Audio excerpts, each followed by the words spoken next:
Sicilian tuna pasta. Any shortcut pasta. Going into, oops, oil and water don't mix. Little splash of water got into our oil. Going into salted water. Now into the oil, the first thing we're gonna do is melt anchovies. This is brown butter and olive oil. So I started the pan low with EVOO. Then I brought it up to medium and added butter.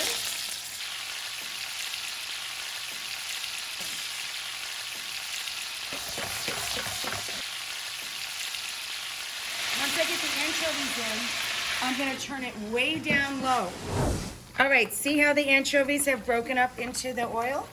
I didn't even chop them. They just literally are melting in the brown butter and EVOO. Now we're gonna add 4 or 5 cloves of sliced garlic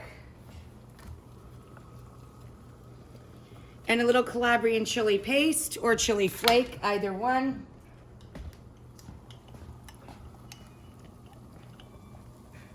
So there's paste.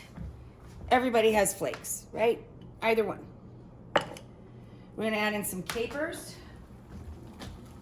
This is the base of puttanesca. If you love puttanesca, you're very familiar with this base.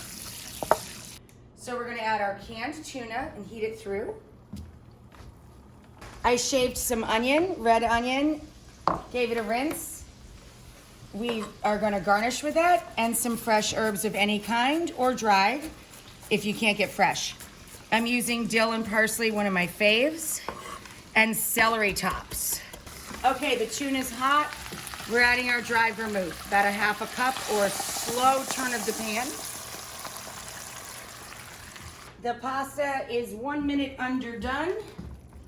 Why? Because of carryover cooking. So pasta goes in with our tuna and our brown butter sauce. Our starchy cooking water goes in there as well. Squeeze your lemon cut side up. Boop. There's all of our beautiful herbs, whatever you got. And now we just let this absorb a little bit and suck up all that delicious flavor. This is delicious, fresh or dry or cold, right? So nice and screaming hot from the pan, or you can eat it the next day as tuna salad as well. Nice, cold, refreshing lunch. Last thing we do, come on over here. Let's take the shaved, rinsed red onion and pop that on top.